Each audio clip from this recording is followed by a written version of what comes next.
The bureaucrats and City Hall types are not exactly thrilled when you take to the airwaves to vent on 1460 WVOX. 1460 WVOX. Stay tuned now for Westchester Eye on the Radio with Peter Moses, John Sharan, and Ardina Seward on 1460 WVOX. Welcome, everybody, to Westchester Eye on the Radio. I'm Peter Moses with my co-hosts Ardina Seward and John Sharan. How are you guys doing today? Very, very well. I'm doing grand on a day that finally feels like autumn.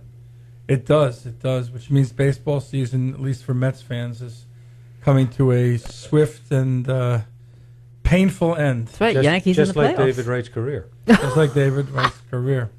Now, we have a guy on our show today who's trying to build his career. Mm-hmm. I understand he was on when I was away. He before. was. Mm-hmm. He's a Republican running in Yonkers. But I want to qualify. He is a Republican, yes, but he is a progressive Republican. Someone once said, I think it was Fred Polver said, that's an oxymoron. I don't think it is an oxymoron. I think that progressive Republican defines who Joe is. I think if he's a progressive, I question why he's chosen to be a Republican. It's a party, at least nowadays, of regression, not progression. At least that's my opinion. So Joe Pinion is on with us today, and Joe's running for the Assembly. And have you gotten the thumbs up by the Spanos, who are the Republican part of the Spano family? Well, look, I think at the end of the day, what we're talking about here in Yonkers is fighting for systemic change. I think the reality is that when you talk about how do you get systemic change, it's not about going to the people who hold the few reins of power in Yonkers. It's about trying to build out a new coalition with the people of Yonkers to understand that you have been underserved at the state level, trying to get people to understand that the reality is that there is no reason why Yonkers, a city with all the elements required to have a booming, robust economy, to have the best family environment for families all over Lower Hudson Valley, has chronically received less than we deserve. And so that's why I'm in this race, not, as you said, to build a career, but also to build a bridge. I meant a political career. Yes. Well, I don't really want a political career. I want to actually make sure that we have some change here in Yonkers. So, in your handout here, your advertising handout, you write here, or somebody wrote on your behalf, that Yonkers sends billions of dollars to Albany. How does Yonkers spend billions of dollars? That sounds like a really high figure to me. It's not a high figure.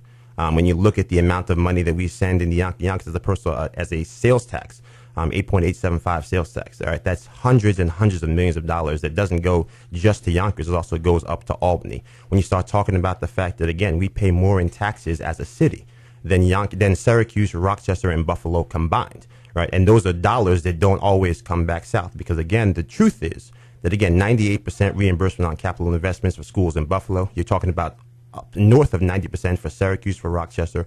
We're getting a 70% reimbursement. Our tax dollars in Yonkers have practically rebuilt the public school system in upstate New York. And yet again, we just had only Yonkers, not the other cities and the five boroughs that contribute to that? Let us be clear. My job is to advocate for Yonkers. I'm not sitting here trying to act as if somehow the only tax dollars that get paid in the state of New York come from Yonkers. That'd be an absurd statement to make. My point is that, again, when you start talking about a city that, as I just mentioned, pays more in taxes than the second, third, and fifth largest cities in the entire state combined, the notion that somehow we are actually getting our fair share is ludicrous. And to try to act as if somehow that's some type of political hyperbole, again, I would say respectfully, is not being No, genuine. I asked if it was political. I didn't accuse you of it. I asked. Okay. Your advertisement here says billions of dollars in capital letters and underlined. Yes. So I wanted to understand what that meant because there are people running for political office who do make outlandish, create outlandish facts, right, some of whom are members of your party. Well, to me, again, the outlandish fact business that we have here in Westchester is not partisan.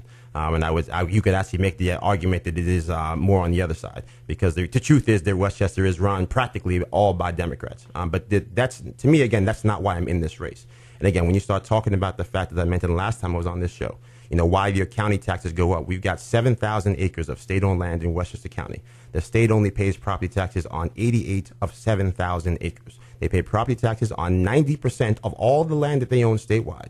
In Westchester County, they pay on 88 of 7,000 acres. That is hundreds of millions of dollars. You could say that should be coming to Westchester County. Hundreds of millions? Yes. When you start talking about the fact that you pay property taxes in New York State, the formula they produce on the value of the land, right? So whatever they pay in property taxes is supposed to be paid on the actual market, or I should say the market level value of that land. That's how the system currently works. But they have carved out these caveats where places are tax exempt for the purposes of New York State.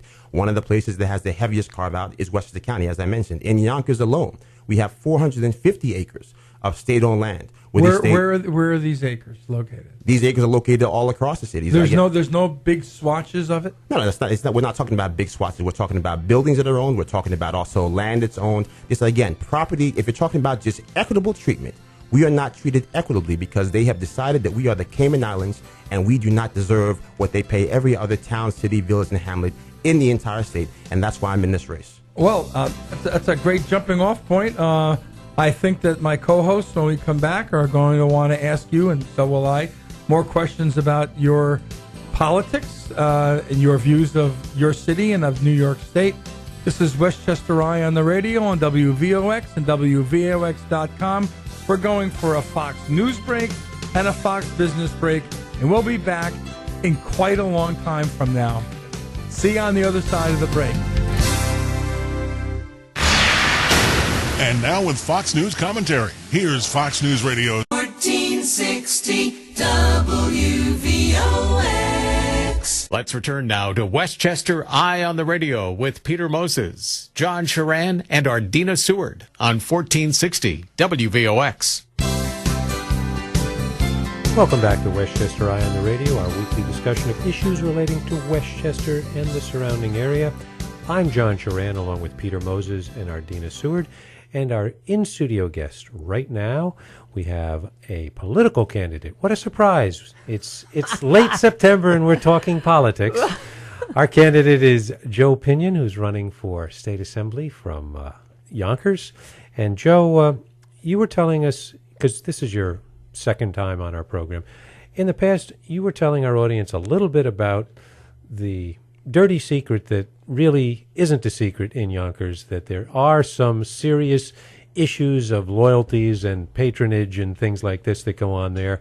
And it was one of these things that basically was destroying the budget and squeezing out situations where we were seeing the potential for reductions in staffing for both the fire department and the police department. Why don't you tell us about how you view the situation in Yonkers and what you plan to do to fix it? Well, look, we have there's a lot to unpack there, but you can start by saying, look, we have an abusive relationship with patronage in Yonkers. That is just the awful truth. My job as someone who wants to go to Albany to advocate for the city is to get the maximum amount of resources for the city. And let's be very clear, Yonkers is never going to get the maximum, so all I'm asking for is that we be treated fairly. You have a casino, Empire Casino, right there in the heart of our city. Empire Casino is one of 8 racinos in the entire state. It produces more money for the state of New York than the next 6 racinos combined, right? And yet somehow, again, they cooked up this formula where we get 5% of the resources as the host city and the state gets 80%. So even you start looking at these annual budget crises, which it's not a crisis if it's every year. Every year we have a budget crisis in Yonkers. If you start talking about how do we get from 5% to 10%, right? Saying that, look, let's carve out an exemption for Yonkers. If you're not going to fund this appropriately, if you're not going to pay any property taxes to Yonkers the same way you do for every other city, well, then maybe you can carve out an exemption for this cash cow that you guys are milking for your benefits to fund all the kids in every other city but not taking care of our city. Let's get us from 5% to 10% to 7.5%. If we were able to get to 8% alone, the last budget crisis that we just had wouldn't have existed because we would have had all the money, all the resources that we need coming right out of that casino. So these are the things that people don't understand. How is it that we're selling more lotto tickets in a city like Yonkers than we are in places like Buffalo, and yet we're 19th on the list of direct lottery recipients? 19th. We're the 4th largest city in the state. 78% of the children that attend our schools can't afford lunch. 24% of the children that live in Yonkers are in poverty. And you've cooked up a formula again that says that, too bad, we're going to have you 19th on the list. At some point, people have to open their eyes and realize that the people that we have elected to protect us have failed us. And the notion that you are going to then turn around and vote for the person that those same people who drove you into a ditch supported to change business as usual, to me, is nonsensical. Now, that's good philosophy. Give me a 3-bullet point summary as to some of the things that Joe Pinion's going to do to try and fix it. So one of the first things we're trying to do is get rid of the Yonkers personal income tax. I think we talked about that last time I was here. People don't realize that the Yonkers personal income tax, number one, if you go back to the dirty kind of hidden history of racial segregation in our public schools and in our actual public housing, this was supposed to be a temporary remedy. That the state would give us a check for about $10 million, and after that we would be levying a personal income tax on the citizens of Yonkers for a 35-year period. At a 35-year sunset date. Well, 35 years from 1984 is 2019. That's next year. So we have the opportunity to go to Albany and say, do what you said you were going to do when you said it. Let this tax die, number one, because it hasn't done what you said it was going to do. You fast forward today, we've gone from a school system that was 51% Caucasian in 1984 to a school system today that is 76% black and brown children, right? So our school systems today, statistically speaking, you cannot create racial diversity. Yet we're still being forced to spend upwards of $30 million a year on busing. Now, you're talking about reducing a source of income for the city. Yes. So how do you compensate for that? Well, the reality is, what people also don't realize is that the state uses the tax revenue as the basis of our subjugation. And so what I mean by that is the state looks at that tax base and says, oh, look, you can bring in this tax revenue. They plug that into the formula that they still won't show us and say that because of this, therefore, we're not going to do for you what we do for every other city. We're not going to pay out the property taxes at the state on your state-owned land. We're not going to allow you to keep a greater lion's share of that casino revenue. We're not going to increase your municipal aid or your school budget aid at the same percentage level that we would do for every other city. Yonkers, right now, we have a school district that is the fastest growing school district in the entire state outside of New York City, at a time when high school enrollment is down 6% over 5 years, and that we still can't get a percentage-wise increase in municipal aid. So now to get that money, you'll have to convince others in Albany to get on board with your plan. How do you plan to do that? So the thing that again, that we doesn't get discussed, because these are the I guess the boring details that make your misery possible, right? That there are over 200 districts across the state that have exceeded their targeted range when the last audit went through, as far as to what is the per student allotment that they should be getting based on the wealth index that's contributed. So if we can look at it from that standpoint and go to other districts and say to them, look, yes, it would have a greater impact on Yonkers because Yonkers is a larger city. We have 202,000 residents. We have 27,000 public school students. But your district is also being shortchanged, right? We have this thing called hold harmless. Hold harmless is something that came out of that gap adjustment funding issue that we had at the school level. Hold harmless basically says that no school district can receive less money one year than they did the previous year. So we have school districts that are down 5% in enrollment, 20% in enrollment, and the money is locked there. Instead of saying we have a school district in Yonkers that is growing robustly, that also has dire needs. As we speak right now, there is a school in Yonkers that just got evacuated for mold. The school has been shut down, evacuated. Students have to run out. They're probably going to have to send in the hazmat suits, right? So we have dire infrastructure needs. We got school buildings as old as 150 years old. We can't get those rebuilt. We can't get funded properly because they've implemented a policy that, again, issue by issue, locks us into receiving less than we deserve. And to me, I got in this race to make sure that we were having these substantive conversations. I'm not here, as I say, on a 35-year quest to put honorable in front of my name, which I think is probably an appropriate characterization of what's happening on the other side of the aisle. Got a question for you. Yes. Would you be the first assembly person, Republican, in the city since Spano, or no? Yes. So that would be the case. Ironically, again, the last Republican to hold the seat was our mayor, who's now a Democrat.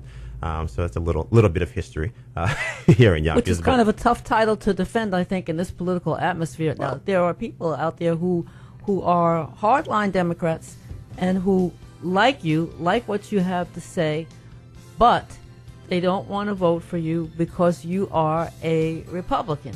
Well, I'm sure we'll talk plenty of that after the break. But like I said, it's about putting people first, sending people to Albany that are going to actually fight on behalf of your city. That's why we're in this race, and that's why I'm out here every day trying to convince people to search my heart, search my mind, and let's come out with some solutions that are going to improve everyone's lives. And because Joe is a good radio person, he understands we need to take a break right now. You're listening to Westchester Eye on the radio here on WVOX 1460 AM and heard worldwide at WVOX.com. We'll be back after a brief Fox News break, and we'll talk more with Joe Pinion. With world and national news, here is the latest update from Fox News Radio. Let's return now to Westchester Eye on the Radio with Peter Moses, John Sharan, and Ardina Seward on 1460 WVOX. We are back. We are here. You're listening to Westchester Eye on the Radio. We are into our second half hour.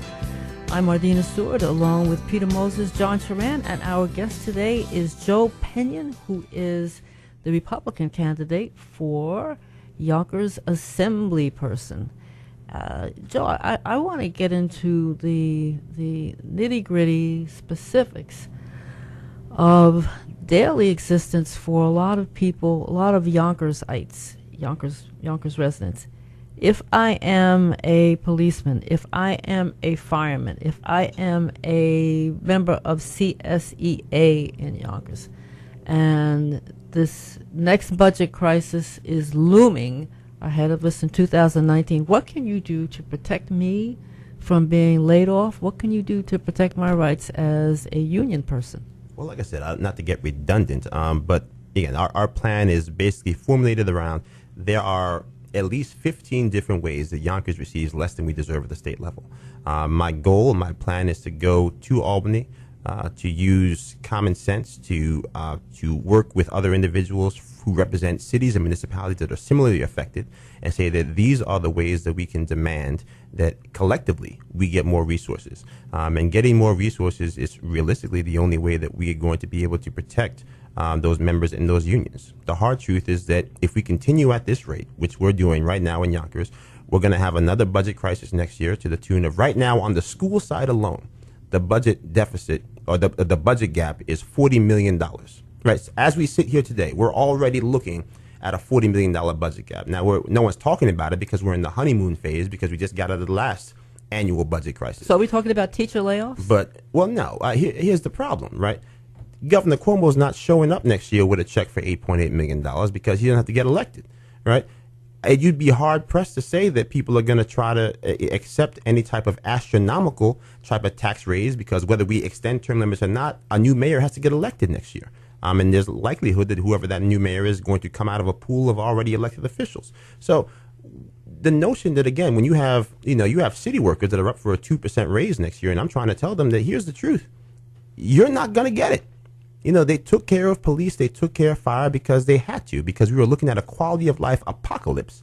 And they all knew that without their backing, they couldn't keep their jobs, right? Because that's what keeps the gravy train running in Yonkers. But the fire department still had to take a hit. I mean, you had five people that were yes, but I mean, compared to what we were talking about, when you start talking about closing 2 firehouses, you start talking about laying off, 50 bus monitors, 251 school personnel total, 75 police officers. I mean, that is.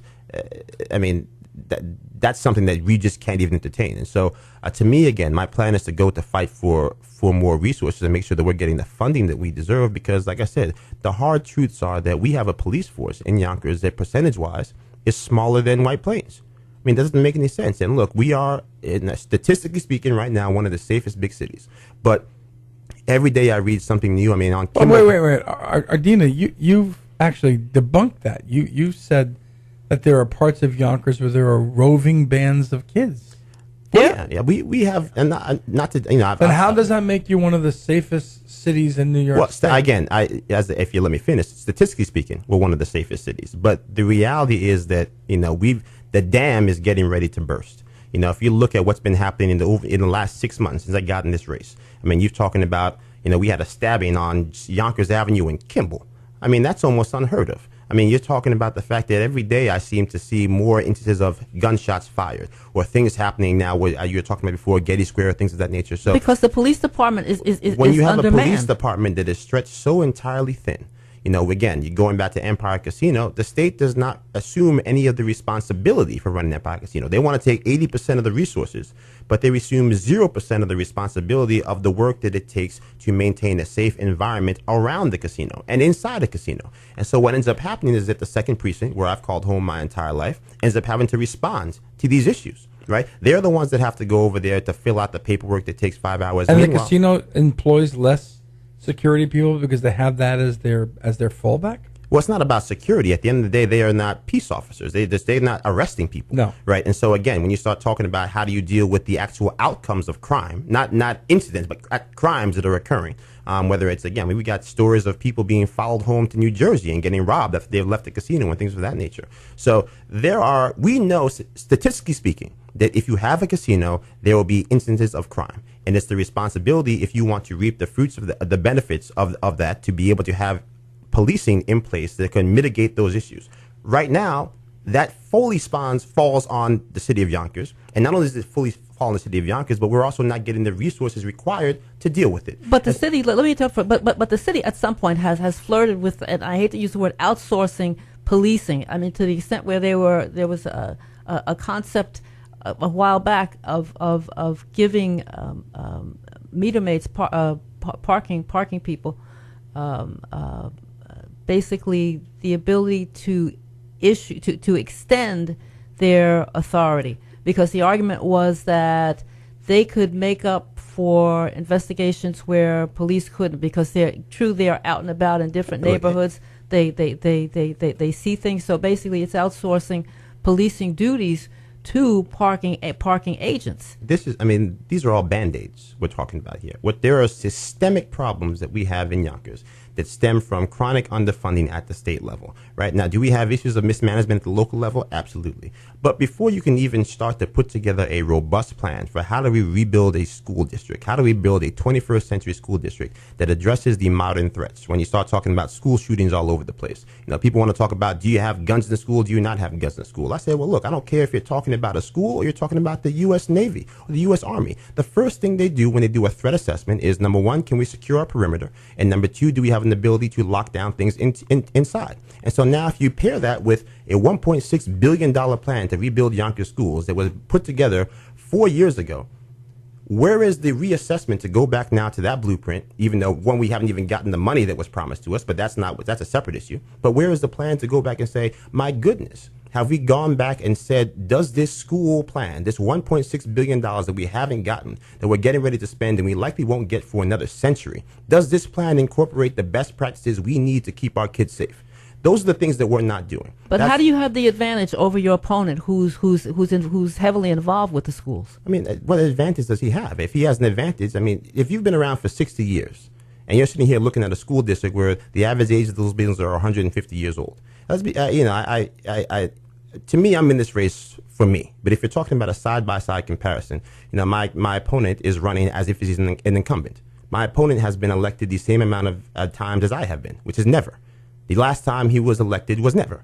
Now, the last time he was selected, which was the last time he was the president of the school board, there was a $50 million accounting error that nearly bankrupted our school system, right? So if you're talking about having, some type of, mastery of what is required to make sure that our schools get what they deserve, I would say, I don't care if you're on the board of trustees for the Yonkers School District or you're on the board for Chase Bank. At some point, it's your responsibility to make sure that the numbers add up. And to this day, responsibility has not been taken. So again, that is his fight, what he has to do to tell people why he's the best choice. My job is Are you the underdog as a Republican running in Yonkers?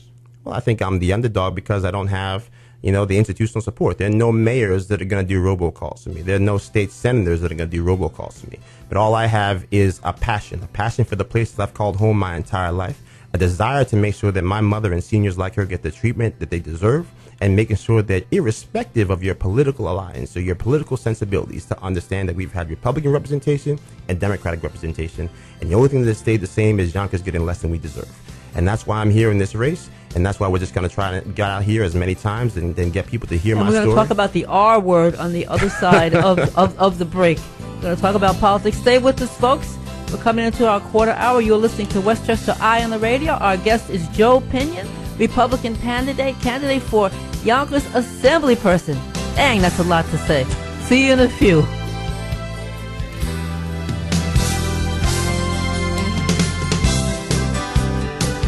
1460 WVOX. 1460 WVOX. Let's return now to Westchester Eye on the Radio with Peter Moses, John Sharan, and Ardina Seward on 1460 WVOX. Welcome, everybody, back to the final quarter hour of Westchester Eye on the Radio. I'm Peter Moses with John Sharan and Ardina Seward. Ardina, who's our guest next week? I believe we're going to have, God willing, Adina Miles, who ran for, I believe, city council person in the 45th district in Brooklyn, but she is also an Orthodox woman who has stood up against the Orthodox establishment in ways that you cannot even imagine. Not the Orthodox establishment, the Hasidic. Hasidic establishment. This girl has some, I can't use the word on the radio. She has some moxie. She's some nerve, that's what. Now, before we have with us today Joe Pinion, he's running for assembly out of the city of Yonkers. And what we need from you before Ardina starts asking the inquisitor questions, because I know she's going to nail you to the wall, I think. What is your web address? So your website. Yes, your website. So you can find us at www.joepinion.com. That's JOE. Pinion, like opinion without the O, PINION, so joepinion.com. You can actually contact me directly at 914-296-0404. Goes right to my cell phone, and like I said, we're here. Is there an email address people can write to you? Yes, they can reach me at joe@joepinion.com, so that's pretty simple. And like I said, just you can find us on social media at Pinion4NY, that's Pinion, the number 4NY, on Facebook, Instagram, and Twitter. So yeah, like I said, we try to make it very accessible. We have a link on our website called Talk to Joe. You can click on that link, schedule a time to talk to me. When we're available, I'm here to answer any question. I'm not here to duck the let me issues. interrupt you. Ardina, you want to talk to Joe? Yes, I'd like to thank you. Thank you very much. I appreciate it. There is politics is about branding. It's about marketing. In essence, it's about selling yourself, for lack of a better term. Right. There is a certain distaste for Republicans from the Democratic camp. This is your going for the jugular? I mean, you're doing nicely. I'm trying. How do you expect to win as a Republican in a Democratic city? Because I'm only what I'm doing. No. I'm taking it away. How do you think you're going to win? How do you think you're going to win? Especially, how do you dispel the myth of the orange? We did it. We did that already. Go ahead. Okay. Here's the truth. Yes, numerically, we're outnumbered in Yonkers. Having said that, in my district, Rob Astorino won last year. So he, like I said, he's done well there. In the city of Yonkers as a whole, Rob Astorino also won Yonkers last year, in spite of obviously not doing well countywide. So again, if there is a blue wave, it does crest on the shores of Yonkers. Like I said, to me, at the end of the day, my responsibility is to go out to the public and say, here I am. These are my plans. This is why the things that you claim to be the top of mind issues for you are happening in Yonkers. And to me, like I said, my grandfather has the saying, never trust a man to do tomorrow what he had the power to do yesterday. If you believe that criminal justice reform is your top issue, I think my record speaks for itself. Like I said, I've had the opportunity to travel the country fighting for criminal justice reform. I've been an ambassador for clean energy renewal and climate change for the last 3 years with the Energy Institute at George Mason University, trying to get people in places that don't believe in climate change to take the issue of clean energy and climate change seriously. So I've spoken truth to power. As my mother will tell you, as often, I'm the only idiot in the world to leave cable news and sitting next to Don Lemon and Jake Tapper to run for the lower house of the state legislature. So I'm not doing it for, a future. I'm not doing it because somehow I think it's going to enrich me. I'm doing it because simply I want the people of Yonkers to have the future that they deserve. The truth is that if my life started over today, my mother who raised me, who mortgaged her happiness for me, couldn't afford to give me the opportunities that made my life possible, that allowed me to sit here with you. Do you realize if we don't interrupt him, we're never going to get a question? Because he's a good. Do you realize? Well, remember, Peter. I mean, it's unbelievable. But remember, Peter, he's had his own radio show. I so understand that, but my God, but you have to interrupt this guy, Ardina. Because No, don't explain him away. Just ask your question. I'm asking the question. Do you have a question? Yes. I have a question. Okay, so Joe, how do you convince Democrats who are on the fence to take over it, take a look at you as a Republican to give you a fair shake and not to look at the party itself, but to look at you as the candidate? Well, like I said, all I can do is talk about the issues. I believe in the issues because I'm a policy wonk, but I believe in policy because policy is where people's lives are measured, right? Policy is not just numbers. Those numbers equals living and dying. You going to have any town halls or anything where people? Yeah, can so do we've this? we've got a series of town halls that we're scheduled. So those will be up on our website shortly. But we'll be having about a town hall a week as we come down here the final stretch here in October. We've got a candidates forum at the Hyatt Association on October 10th. That'll be at the St. Barnabas Elementary School cafeteria. So if people want to come out and hear and get a true side-by-side comparison, that'll be available. We're also working on having a debate with the League of Women's Voters, or a forum with the League of Women's Voters, October 23rd at 7 a.m. With the Yonkers Chamber of Commerce. There's also a forum which they'll have the opportunity to hear some of the things that I'm talking about as well. So, to me, to get specifically to your point, I don't know if this election is a place where there'll be tens and tens of persuadable voters. I think that a lot of people, because of what's been happening in Washington, D.C., simply do not want to hear what the other side has to say. But that is part of the reason why I got in this race, to get people to understand that common ground has always been the pathway to a more affluent future, a more prosperous future for all of us. I've been able to, again, go and tell my party when I believe that they are wrong. I've been able to go and tell the other side when I believe they are wrong. But if you look at it from a serious standpoint, Yonkers continually gets less than we deserve. And to me, that is not partisan, right? We've gone from one Governor Cuomo to another Governor Cuomo with a Republican in between. And year by year, it doesn't change the fact that Did it Yonkers is getting change when Pataki was in office? No. It didn't change when Pataki was in office. So then the party Yonkers. made no difference. The party makes no difference. You can see people, we have people hopping up and down saying, oh, it'll be different for Yonkers now because, Democrats will have the majority. Well, one, we don't know if that's going to happen, but Democrats did have the majority not too long ago. And there was no windfall of dollars coming to Yonkers. The hard truth is that, people are trying to scare people into voting for me. I've gone to homes and people have said, Joe, we love you. We support you. I can't put up a yard sign because I don't want my daughter to lose her job at the school board. I mean, I thought we lived in America, not the People's Republic of Yonkers. Did you report that to anybody? Oh yeah, I've told people don't care. No, about report it to any law groups. Did you go to the police? Well, Did you go to any kind of voters group about this? We've tried to take our message to the people. At the end of the day, like I said, number one, I have an obligation not to betray people's trust. But beyond that, again, I'm going to ask you to give us names. Right. Yeah, but at the end of the day, like I said, there is a reason why nothing changes in Yonkers. We are a city that has been gripped by fear because people believe that if they go along to get along, it'll be better. We've had this approach where some money is better than no money. That doesn't work. And so there is real pain etched in the heart and the souls of this city. On the other hand, there are things that have happened in Yonkers positively in the last few years. Oh, that's great. You have your downtown gets a lot of parades, or not just parades. They had a gathering last weekend. Oh yeah, it was wonderful. Riverfest is great. There's a lot of stuff that happens, but what happens when the parade's over? When the vendors pack up their tables and go away? That's true. Does Ridge Hill give its fair share to the city of Yonkers? Well, number one, that's a whole other conversation about pilots and tax grants and all types of things. But I will say this, that one of the reasons why it's so very important for us to get stuff done this term. You've got, again, the casino with a 7-year moratorium on full gambling. We have the opportunity in this term to begin the conversation to make sure that Yonkers can be part of the conversation when that moratorium is lifted. We have the opportunity to get rid of this Yonkers personal income tax, which could mean millions more in the pockets of the people that live in Yonkers. And save jobs. Also save jobs, and also make sure that we're getting a fairer share of funding from the state level. But if you're talking about the future of Yonkers, I personally believe that Yonkers is built on a ticking time bomb.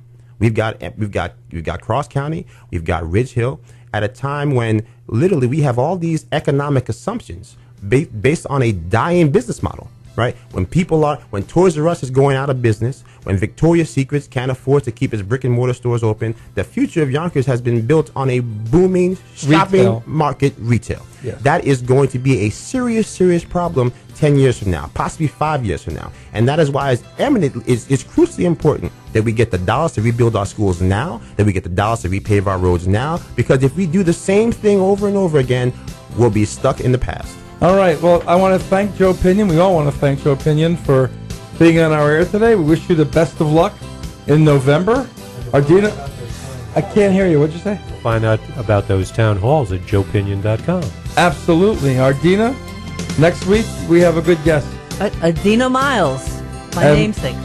And we will hear you all and not see you next week. Bye-bye now.